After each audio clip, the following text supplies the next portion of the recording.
대신증권이 라임 사태와 관련해 손해배상을 위해 판매 직원들을 상대로 최대 2억 4천만 원의 구상권을 청구한 데 대해 노조와 피해자 모임이 강하게 반발하고 나섰습니다.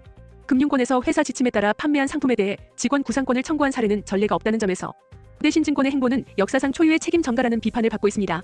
민주노총 전국사무금융서비스 노동조합과 대신증권 지부는 8일 기자회견을 열고 사태의 책임은 회사의 내부 통제 실패에 있는 만큼 직원들에게 책임을 전가하는 구상권 청구를 철회하라고 촉구했습니다. 노조에 따르면 지난해 11월 6일 경제개혁연대가 라임펀드 사태와 관련해 이어룡 회장, 나재철 전 대표이사 등을 상대로 감사위원회에 소송 제기를 청구하자 대신증권은 판매 직원 전원에 대해 보험금 구상 절차에 신속히 착수했습니다. 회사는 서울보증보험을 통해 지급받은 보험금에 대해 개별 직원들에게 최대 2억 4천만 원에 달하는 추심이 진행될 예정입니다. 의승현 대신증권 전 반포센터 영업직원 대표는 회사가 직접 직원에게 구상권을 행사하면 논란의 여지가 생길 것을 고려해 신원보증보험만큼 보험금을 청구하고 보험사에서 직원에게 추심하도록 한 것이라고 주장했습니다.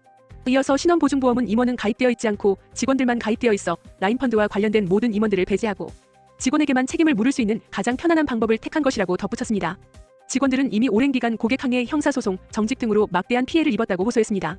의 씨는 회사가 저에게 청구한 금액은 2억 4천만 원이라며 수십억의 급여와 배당금을 받는 경영진과 달리 일개 직원은 몇 년을 안 쓰고 모아도 갚아나가기 어려운 돈이라고 토로했습니다. 노조는 해당 사태는 반포센터 한 지점의 일탈이 아닌 본사의 영업 전략과 내부 통제 부실에 따른 구조적 문제라며 회사가 자산 영업을 강조하며 반포센터에 라임펀드를 집중 배정했고 초고 위험 사모펀드를 판매하도록 승인하면서도 직원 대상 교육이나 리스크 점검조차 없었다고 비판했습니다. 의 씨는 라임펀드를 판매하여 직원들이 얻은 수익은 판매 금액의 0.1%도 되지 않는다며 그렇게 실익이 되지도 않는 펀드를 왜 판매했겠냐고 반문했습니다. 그는 당시 대신증권은 자산 영업으로 전환하며 펀드 플랫폼 역할을 하고자 했다며 당시 WM 사업단장은 펀드 영업을 간주하며 펀드 자산을 늘려놓으면 가만히 있어도 수수료가 쌓이는데 이렇게 편한 영업을 왜 못하냐고 직원들을 독려했다고 했습니다. 오병화 사무금융노조 대신증권 지부 지부장은 라임펀드 사태는 전적으로 최대주주 일가와 경영진의 무책임한 상품 선정, 리스크 관리 실패에서 비롯된 조직적인 문제라고 지적했습니다. 그는 라임펀드를 판매한 모든 직원들은 회사의 방침에 따라 성실하게 임무를 수행했을 뿐이라며 회사를 위해 헌신해온 직원들에게 수억 원대의 구상권을 청구하는 것은 부당함을 넘어선 잔인한 처사이고 경제적 살인행위라고 강하게 비판했습니다. 그러면서 이것은 단순한 손해배상 문제가 아닌 대주주일가의 배임 책임을 회피하려는 대신증권의 악질적이고 비겁한 행태라고 덧붙였습니다.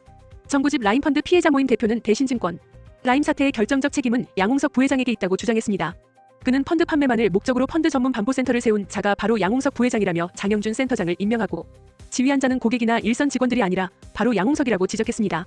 정 대표는 2019년 5월경에 양홍석 부회장은 힘있는 고객들에게만 펀드 가입을 미리 중지시키는 지시를 했으면서도 일반 고객들은 계속 펀드 가입을 하도록 하는 이중적인 기망행위를 저질렀다며 이 당시 양홍석이 힘있는 고객들에게 했던 것처럼 일선 직원들에게도 일반 고객들의 환매를 지시했다면 대신증권에서는 라임 사태가 전혀 발생하지 않았을 것이라고 주장했습니다. 그러면서 정 대표는 라임펀드 환매 청구 전산 자료가 마치 고객이 스스로 취소한 것처럼 조작된 사례도 있었다며 양홍석 부회장은 사태 발생 이후 지금까지 고객이나 주주들에게 단 한마디의 사과 표명도 하지 않았다고 강조했습니다. 직원 대표 이 씨는 20년 넘게 성실히 근무해온 직원들이 대다수인 지점에서 회사의 시스템의 문제가 아니고서야 모든 직원들이 일탈을 한다는 것은 말이 되지 않는다고 반박했습니다. 대신증권 지부는 금융감독원 역시 해당 사태를 방치한 책임이 있다며 감독당국의 비호 아래 종합금융투자사업 자종투사 지위까지 획득했다고 비판했습니다.